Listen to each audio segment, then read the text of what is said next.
खानदाने हाशमी में हजरत अब्दुल मुत्तलिब के घराने में सुभान अल्लाह बीबी आमिना रदी अल्लाह ताला अन्हा के बतन पाक से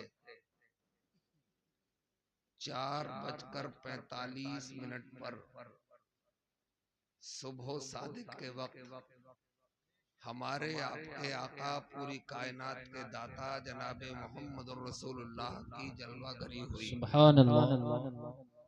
और जब वो इस दुनिया में तशरीफ ले आए तो खुद उन्हीं की वालदा ने इरशाद फरमाया कि जब मेरा लख्ते जिगर नूरे नजर इस दुनिया में आया तो उसके जिस्म से कैसा नूर, एक ऐसी रोशनी, एक ऐसा प्रकाश निकला कि जिस रोशनी में मैंने अपने घर से बैठे बैठे मुल्क के शाम तक के महलात देख लिए। यानी कि इस कायनात में जितने जलवे हैं वो सब हमारे तुम्हारे आका की वजह से हैं। एक बात बड़ी अजीब सी आपको बताऊं कि एक अंग्रेज ने लिखा है कि अब जमीन के अंदर अंधेरा नहीं होगा। उससे पूछा वजह क्या है, तो उसने वजह ये बताई, जब मोहम्मद अरबी जमीन के ऊपर जलवागर थे तो पूरी दुनिया को मुनव्वर कर दिया, अब जमीन के अंदर हैं तो अंधेरा कैसे होगा। सुभान अल्लाह सुभान अल्लाह। तभी बरेली के आला हजरत ने इस तरीके से कहा कि कब्र में लहराएंगे ता हश्र चश्मे नूर के, कब्र में लहराएंगे ता हश्र चश्मे नूर के, जलवा फरमा होगी जब तलअत रसूलुल्लाह की। तो मुस्तफा जाने रहमत आ गए, दुनिया में बहारें आ गई।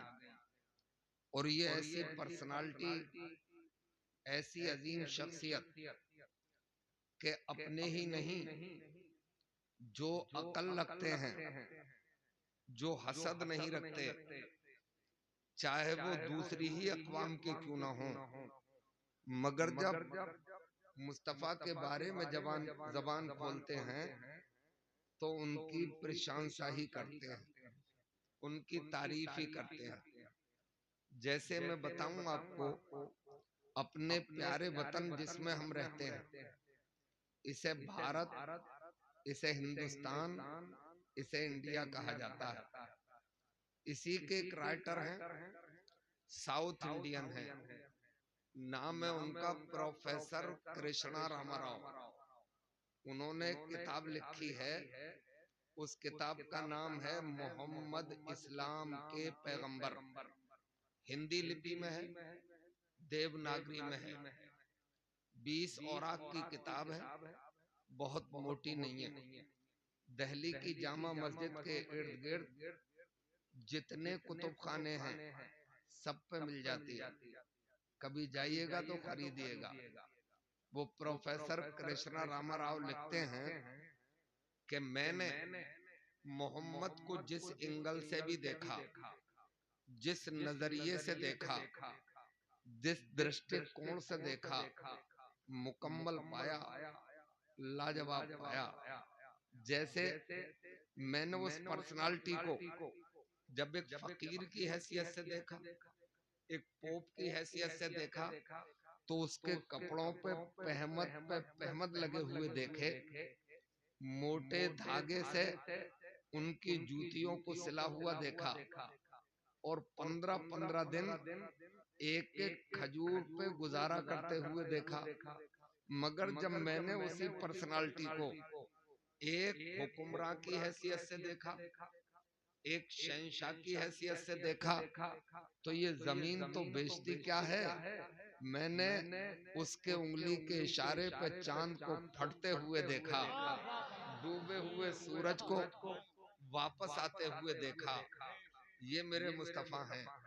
और जब मैंने उन्हें चीफ जनरल की हैसियत से देखा तो बद्र के मैदान में खजूरों की डंडियों से 1000 तलवार वालों को मैदान छोड़ के भगाते हुए देखा। क्या बात। जब मैंने अपने मुस्तफा को, जब मैंने जब मैंने मोहम्मद अरबी को एक समाज सुधारक की हैसियत से देखा तो घर के आंगन से लेकर जंग के मैदान तक समाज सुधारक देखा।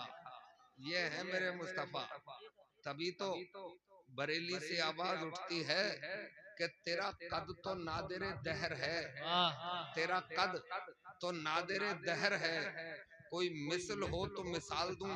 वाह वाह, नारे तकबीर, नारे रिसालत, सरकार की आमद, किरदारे मुस्तफा, अजमते मुस्तफा। सुभान तेरा कद तो नादिरे दहर है, कोई मिसल हो तो मिसाल दूं। नहीं गुल के पौधों में डालियां के चमन में सर्वे चमा नहीं। हजरात, आपने हिटलर का नाम सुना होगा, दुनिया का अब तक का सबसे बड़ा तानाशाह, जिसने जर्मनी में गैस के चैम्बर बनवाए और 70 लाख यहूदियों को उसमें भून डाला। वो इतना बड़ा तानाशाह था कि उसी के सबब सेकेंड वर्ल्ड वार हुआ, दूसरी जंग अजीम हुई, करोड़ों लोग मारे गए। वो ऐसा शख्स था कि वो सिर्फ अपनी ही तारीफ करता था।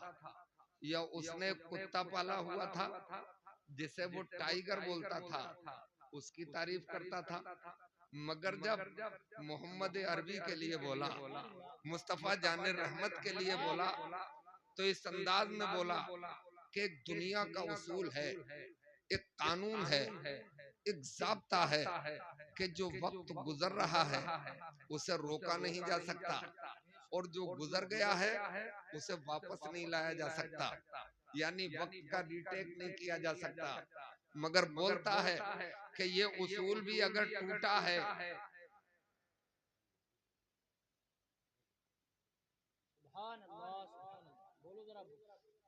सुभान अल्लाह बोलिए, ये उसूल भी अगर टूटा है और ये उसूल भी अगर तोड़ा है तो पर्सनालिटी का नाम मोहम्मद अरबी है कि जब मेराज को जाता है तो वक्त की नब्ज को रोक दिया जाता है, और जब सूरज मगरिब में चला जाता है तो अबरू का इशारा करके उसे असर कर दिया जाता है। वाह वाह वाह, जिंदाबाद। तो आला हजरत ने इसकी भी तर्जमानी की कि सूरज उल्टे पांव पलटे, चांद इशारे से हो चाक, अंधे मुनकिर देख ले कुदरत रसूलुल्लाह की। तभी कहा किसी ने कि सानी तेरा कौनैन के किश्वर में नहीं है, हद ये है कि साया भी बराबर में नहीं है। हजरत ग्रामी, एक किताब और लिखी, वो यूरोप का राइटर है। ये पढ़े लिखे लोग आप बैठे हो तो ये बात बता रहा हूँ, हर मजमे में नहीं बताई जाती है। ये कुछ पागल किस्म के लोग हैं ना, जो सरकार पे टिप्पणी करते रहते हैं, गुस्ताखाना अल्फाज बोलते रहते हैं। अब लोग कहते हैं कि तौहीन करते हैं। अरे उनकी तौहीन कौन कर सकता है जिनका मद्दा खुद परवरदिगार हो, जिनकी तारीफ खुद परवरदिगार करता हो। ये पागल लोग होते हैं और कुछ बोल देते हैं। उनका मकसद होता है कि मुझे शोहरत मिल जाएगी, मगर आज तक एक भी ऐसा शख्स आपको दुनिया में नहीं मिलेगा। आप गौर कर लेना कि जिसने सरकार की तौहीन करने की कोशिश की हो और वो मशहूर हो गया हो, अगर हो तो आपकी नजर में बताओ। बताओ नुपुर शर्मा कहाँ चली गई, बताओ वसीम रजवी कहाँ है, और ये आज का ये बाबा रामगिरी, ये भी एक दिन खत्म हो जाएगा। ये तो पागलों की कोशिशें होती हैं। ये पागल कभी बद्र में मारे जाते हैं, कभी खंदक में मारे जाते हैं, कभी अहदाब में मारे जाते हैं। मेरे भाइयों, मैं आपसे ये कहना चाहता हूँ कि जो काम बस की नहीं है उस पर उछलने की जरूरत क्या है। जैसे अब आप में से कोई ये कहने लगे कि मैं सितारे तोड़ के लाऊंगा, उछल्ले पैर टूट जाएंगे मगर सितारों तक पहुंच नहीं सकता। मेरे मुस्तफा तो वो हैं कि जिनके तुफैल में पूरी कायनात को बनाया गया है। कोई सूरज पे धूल फेंके खुद अट के घर में आ जाएगा, मगर सूरज को हटाया नहीं जा सकता। मेरे मुस्तफा को पूरी कायनात भी कोशिश करे कि हटा दे तो उन्हें हटाया नहीं जा सकता, इसलिए कि तरक्की उन्हें परवरदिगार ने अता फरमाई है। उन्हें न घटाया जा सकता है न उन्हें मिटाया जा सकता है। मेरे इस्लामी भाइयों, आओ सुनो, यूरोप का एक राइटर है, नाम है माइकल हार्ट।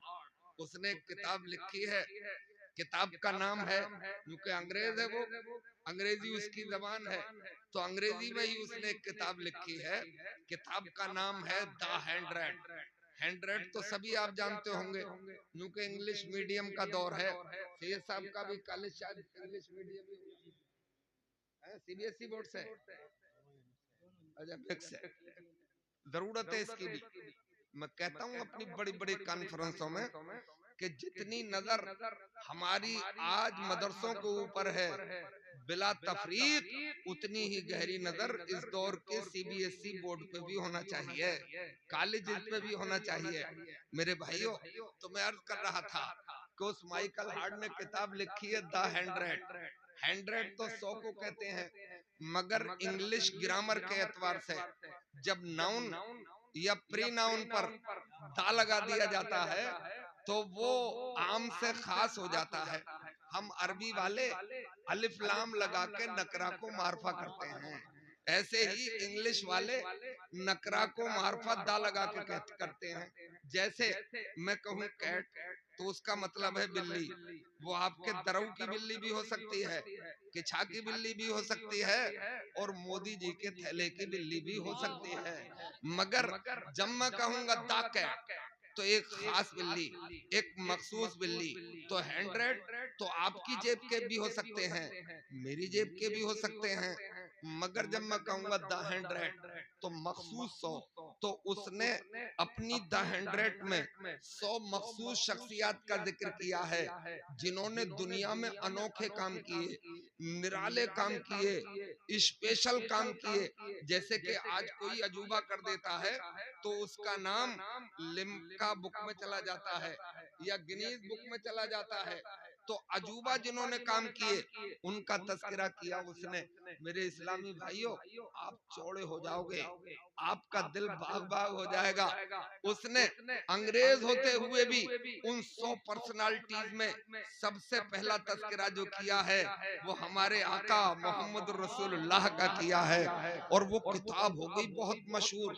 जब दुनिया के कोने कोने तक पहुंची, उसके तराजम होने लगे, यानी उसका ट्रांसलेशन होने लगा, अनुवाद होने लगा, मशहूर हुई, और माइकल हार्ट के चर्चे होने लगे। अब ईसाइयत के पेट में दर्द हुआ, उन्होंने मजलिस शोरा का इनेकाद किया, लोग इकट्ठे किए पढ़े लिखे, और कहा कि ये माइकल हार्ट तो पागल हो गया, इसे घेर लो, इसे पकड़ लो। लोग पहुंचे, बोले पागल माइकल हार्ट। बोले क्या हो गया? बोले तू पागल हो गया, तू बेवकूफ हो गया। बोले तूने किताब तो बड़ी अच्छी लिखी है, वो मशहूर जमाना हो गई किताब। तो बोले फिर मैं पागल कहूंगा, फिर तो मैं दानिश्वर हूँ, फिर तो मैं अक्लमंद हूँ, फिर तो मैं हायर एजुकेटेड हूँ, फिर तो मैं वेल एजुकेटेड हूँ, फिर मैं पागल कैसे हो गया? बोले तूने एक पागलपन कर दिया कि तू भूल गया कि तू कौन है। बोले मुझे याद है मैं क्रिश्चियन हूँ, मुझे मालूम है कि मैं ईसाई हूँ। बोले फिर तूने वो किताब लिखी, उसमें 100 पर्सनालिटीज का जिक्र किया, और तूने हजरत ईसा का भी जिक्र किया, मगर मोहम्मद अरबी के बाद में किया, पहले तुझे अपने पैगंबर का जिक्र करना चाहिए था। बोले अटकल पच्चू थोड़ी लिख दिया है, हवा में तीर थोड़ी चलाया है, मैंने अध्ययन किया है, 20 साल अंडरग्राउंड रहकर मैंने इन पर्सनालिटीज पे तहकीक की है। मैंने हजरत इब्राहिम को भी पढ़ा, मैंने हजरत इस्माइल को भी पढ़ा, मैंने हजरत इसहाक को भी पढ़ा, मैंने हजरत दाऊद को भी पढ़ा, मैंने हजरत सुलेमान को भी पढ़ा, मैंने हजरत मूसा को भी पढ़ा, मैंने हजरत ईसा को भी पढ़ा। मगर जब इन सब को पढ़ के मैंने मोहम्मद अरबी को पढ़ा तो मुझे ऐसा लगा कि इनको इतनी इतनी लॉन्ग लाइफ मिली, लंबी जिंदगियां मिली। पैगंबर इस्लाम के सिर्फ 23 साल ऐलान नबूवत के बाद अगर ऐसी जिंदगियां करोड़ों भी उनको मिल जाती तो पैगंबर इस्लाम के एक लम्हे का मुकाबला नहीं किया जा सकता। पूरी दुनिया दुनिया मिलके पैगंबर इस्लाम के एक लम्हे का मुकाबला नहीं कर सकी। तभी तो आज पूरी दुनिया को हैरत है कि अभी 1500 साल नहीं हुए ऐलान नबुव्वत को, सरकार की आमद को 1453 साल हुए हैं। और 40 साल के बाद आपने ऐलान नबुव्वत फरमाया, 40 साल के बाद तो 1413 साल गुजरे हैं। फारान की चोटी पर हमारे आका खड़े हैं, पैगंबर इस्लाम खड़े हैं। तमाम अहले कुरैश को बुलाया, मक्के वालों को बुलाया, खानदानियों को बुलाया और कहा कि तुम मुझे कैसा मानते हो? बोले अमीन मानते हैं, सादिक मानते हैं। तो फिर मैं तुम्हारी भलाई की एक बात बताऊं, फिर मैं तुम्हें ईमानदाराना एक बात बताऊं। बोले मोहम्मद बताओ। बोले जो तुम ये कर रहे हो ना, ये सही नहीं है। तुम अपने हाथ से बना लेते हो और उसी के सामने सर झुका देते हो, उसी को खुदा मान लेते हो। अरे जो बन जाए वो खुदा कैसे हो सकता है? खुदा तो वो है जो हमेशा से और हमेशा रहेगा, बना हुआ कभी खुदा नहीं हो सकता। अब मैं कहता हूँ तुमसे कि सब मिलकर पढ़ लो ला इलाहा इल्लल्लाह, ला इलाहा इल्लल्लाह का जो नारा लगा, सबने हाथ खड़े कर दिए। अहले कुरैश ने हाथ खड़े कर दिए। मोहम्मद तुझे अमीन तो मानेंगे, तुझे सादिक तो मानेंगे, मगर तेरी बात ये हरगिज नहीं मानेंगे। ये तो हमारे कबीलों से, ये तो हमारे पुरखों से चला आया है, ये बात नहीं मानेंगे। अब ये ऐलान हुआ कि नहीं मानेंगे, मगर उन्हीं के बीच से एक बच्चा निकला, कम उम्र निकला, नाम है उनका हैदर कर्रार। उन्हें हजरत अली कहा जाता है कि मैं आपकी बात की शहादत देता हूँ और भरे मजमे में ऐलान करता हूँ, अशहदु अल्ला इलाहा इल्लल्लाह वहदहु ला शरीका लह व अशहदु अन्ना मुहम्मदन अब्दुहु व रसूलुहु। एक बच्चा था, आज से 1413 साल पहले जो कलमा पढ़ता है, मुस्तफा जाने रहमत के दामन पाक से वाबस्ता होता है, उसी दिन से ऐलान हुआ, मार लो, घेर लो, मिटा दो, खत्म कर दो। मगर हजरात जो दिन भी आ रहा था वो तरक्की का आ रहा था। कल हुआ तो 2 हो गए, परसों हुआ तो 4 हो गए, और फिर आगे दिन आया तो दिन बढ़ते गए। अब जब तादाद बढ़ने लगी, मुशरिकीन मक्का बेचैन हुए, अबू जहल के पेट में दर्द हुआ, अबू लहब उछला कूदा, उतबा और शीबा चीखा। बोले अब तो ये सर से ऊपर पानी जा रहा है, अब तो इन्हें घेरो। आम ऐलान कर दिया गया कि कुरान पढ़ता हुआ मिले तो मारो, पत्थर मारो, फिर भी न माने तो कोड़े बरसाओ, फिर भी न माने तो आग के अंगारों पर लिटाओ, फिर भी न माने तो नेज़े और भालों से गोद दो। इसका मतलब ये है कि आज जो तुम ये कह के निकल जाते हो ना पतली गली से कि यार मौलाना हालात अच्छे नहीं है, हालात तो कभी भी अच्छे नहीं थे। बोलो हालात मक्के के अच्छे थे? बोलो कोड़े बरसाए जा रहे थे, आग के अंगारों पे लिटाए जा रहे थे,